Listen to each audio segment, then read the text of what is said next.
Сәлем, құрметті оқушылар, байланыста Бекзат ағай. Мен Қазақстан тарих пәнінен осы сабақ онлайнда мұғалім боламын.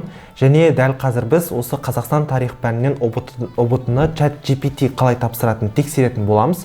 Бәріміз білеміз, Қазақстан тарихы барлығы міндетті пән, сол себепті назар салайық, қызық болады деген ойдан тексеріп көрейік.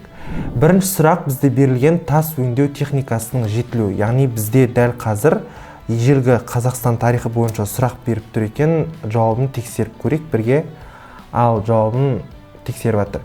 Енді көреміз қаншалықты дұрыс жауап береді. Так, ChatGPT неолит төңкеріс дейді. Так, негізінен бұл жауап өте дұрыс, себебі бізде неолиттік төңкеріс бізде өзі тас дәуірі үшке бөлінеді. Палеолит, мезолит, неолит. Кез келген дәуірдің ең соңғы кезеңі ол дәуірдің шыңына жеткен кезі, ең бір дамуына жеткен кез болып есептеледі екен. Екінші сұрақ, андрондықтардың үнді ирандық екендігі туралы болжам қай мәліметтермен расталады дейді. Так, андрондықтар дегеніміз кім? Бірінші содан бастайық. Андрондықтар дегеніміз ол бізде қола дәуірінде өмір сүрген адамдар сол кезінде. Енді олар үнді ирандық деген біз мысалы қазақтар, біз түркі халқымыз, алтай тілдес халықтарымыз дейміз ғой. Сол үнді ирандық екендігін, сол тілге жататындығын қай деректе айтады дейді. ChatGPT бізге Авеста дейді. Дұрыс. Енді Құран кәрімде оны айтпайды ғой. Құран кәрімде Інжіл, Таурат бұл үшеуі вообще ол қасиетті кітаптар болып есептеледі. Сосын оқушылар жазып алыңдар, андрондықтардың үнді ирандық екендігі туралы деректерді Авестада, Ригведада, Ведада. Осы үшеуі ертең ұбт-да келеді.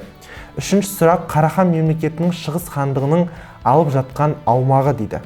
Ал оны да тексеріп көрейік. Бізде Қарахан мемлекеті білеміз, 942-1212 жылдар аралығында өмір сүрген. Енді ол екіге бөлінді, шығыс және батыс деп. Мысалы біздің Қазақстанда 20 әкімшілік аймаққа бөлінеді, Астана, Алматы, Шымкент және 17 облыс деген сияқты. Бұлар қандай екен? GPT бізге Жетісу аймағы мен Шығыс Түркістан дейді. Енді қараңдар, бұл тоже дұрыс жауап, бірақ ескеретін нәрсе осы жерде. Жетісу аймағы дегеніміз сол бізде қазіргі Алматы мен Жетісу облысы. Шығыс Түркістан деген ол Түркістан дейтін қаланың шығысы емес.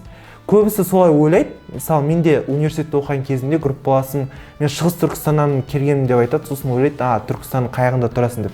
На самом деле олай емес, ол бізде қазіргі Қазақстан мен Қытайдың, мынау оңтүстік шығыста Қазақстанның шектесетін аймағы, Шыңжаң өлкесі мен Қытайдың. Сол жерді біз Шығыс Түркістан деп атайды екенбіз.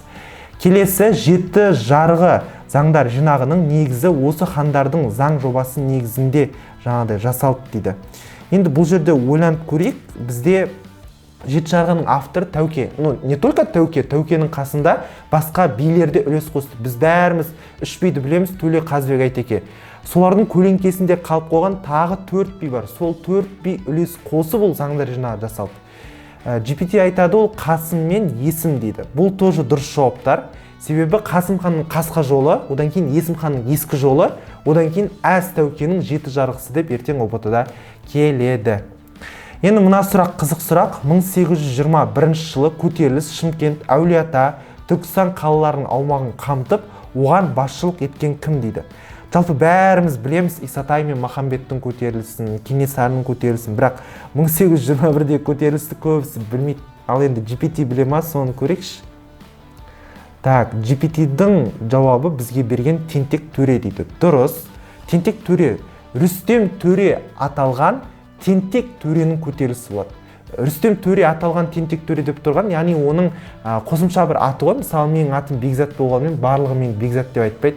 Біреуі Бека дейді, біреуі Бәке дейді, біреуі Бекзат Қайратұлы, біреуі Бекзат ағай, біреуі жай Бекзат дейді деген сияқты. Бұл кісілерінде осындай бірнеше атаулары бар екен. Тоже дұрыс жауап.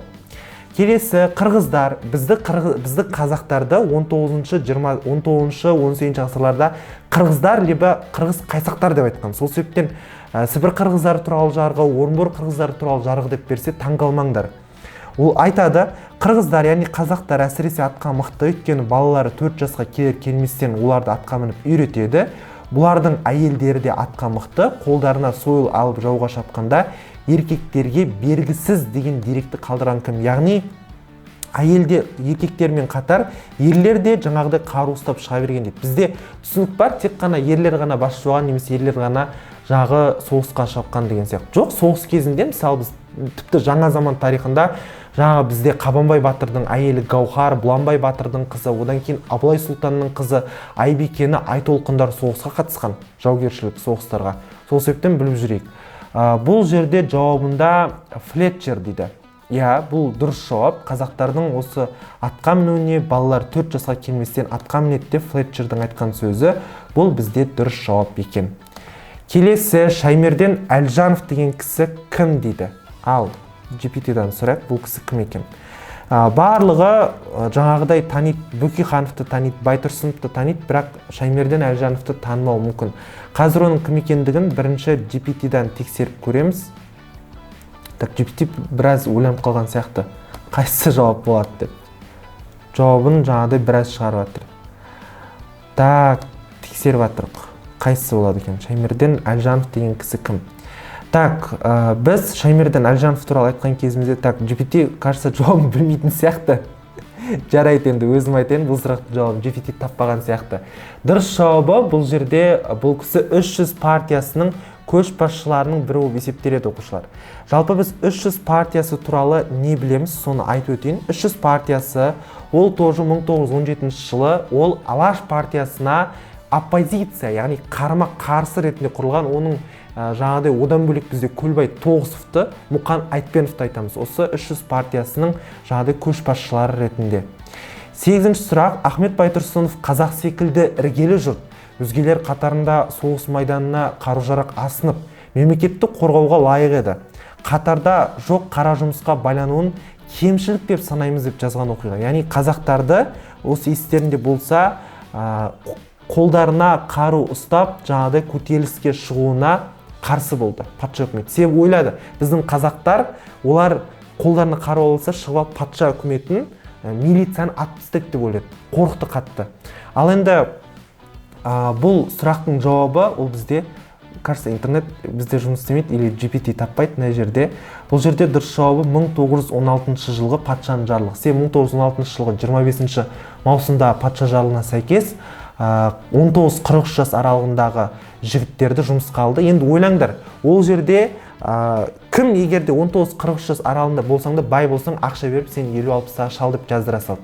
Ал керісінше 50-60-тағы шалдарды егер сен кедей болсаң, сені 20 жастағы жігіт деп жазады да бірден қара жұмысқа жіберді. Сондай әділетсіздік болды. Қазақстан Республикасындағы сот билігі кімдерге тиесілі? Бұл енді А критерийіндегі сұрақ шығар, бәрін таба алатындай. Ол бізде GPT-міз сол Флетчермен тоқтады енді. Жарайды, дальше өзіміз жауап бере салайық. Бұл жерде үкіметке тиесілі билік ол атқарушы билік, яғни шығарылған заңдарды, бұйрықтарды орындау. Ал енді сот билігі жоғарғы сотқа және оған жаңағыдай басқа да соттарға тиесілі. Ал депутаттар олар бізде заң шығарушы орган болып есептеледі. Соңғы талданатын 10-шы сұрақ, Үмбетей жырау қай жерде дүниеге келген? Үмбетей жырау ол барлығымыз білеміз, 18-ші ғасырда өмір сүрген жырау сол кезеңде. Үмбетей жыраудың дүниеге келген жері, бұл сұрақтың жауабын тоже таппаған сияқты. Дұрыс жауабы бұл бізде Ақмола облысының территориясында дүниеге келген. Оқушылар, жаңа енді бізде ChatGPT дұрыс жұмыс жасамай қалды, енді GPT жұмыс жасады. Біз белгілеген жауаптарды қалай айтады екен ChatGPT, давайте тексеріп көрейік. Ең бірінші жаңағы біздің Шаймерден Әлжанов деген кісіден бастаймыз. Ол кісі туралы GPT не біледі? Қысқаша информация шығарып жатыр қасына. Жауап, қысқаша жауап берді, дұрыс. 300 партиясының көшбасшыларының бірі дұрыс жауап берді.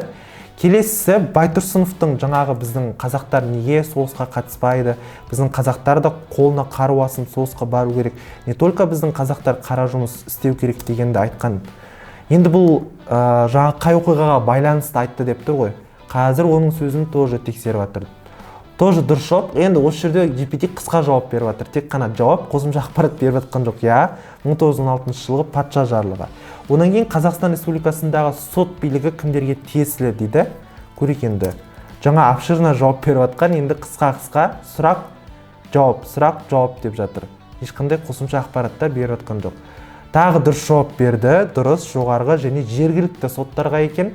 Сосын Үмбетей жыраудың дүниеге келген жерін біз сұрадық. Біз айттық, ол Ақмола облысы деп беледік біз. Енді ол қай облысты белейді екен? Үмбетейді. GPT жауабын ойланып жатыр, қайсысы болатынын. Жауап өкінішке орай қате жауап берді. Қостанай облысы деп. Жаңа негізі біз бір рет салып көргенде Ақмола облысы деген, енді Қостанай облысы деп жатыр. Сонда бір қателік жіберді. Кітаптан тексеріп көріңдер, 8-ші сыныптың оқулығында Қабылдиновты Ақмола облысы деп көрсеткен. Сонымен GPT бүгінгі күннің қорытындысы бойынша 10 сұрақтың 9,5-на дұрыс жауап берді деп есептейік. GPT-дің білімін тексеріп көрдік.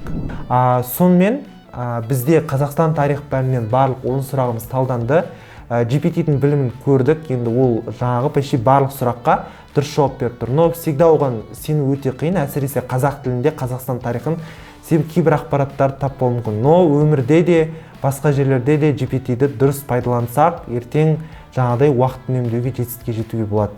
Жалпы Қазақстан тарих пәнінен ұбт-ға жақсы дайындалып, ертең жетістіктерге жетулеріңе тілектеспін. Ұлттық бірыңғай тестілеуді сәтті тапсырып, қалған жоғары оқу орындарына грантқа түсуге және қалаған жерлерінде жұмыс жасауға тілектеспін. Бай болыңдар, аман болыңдар, келесі кездескенше.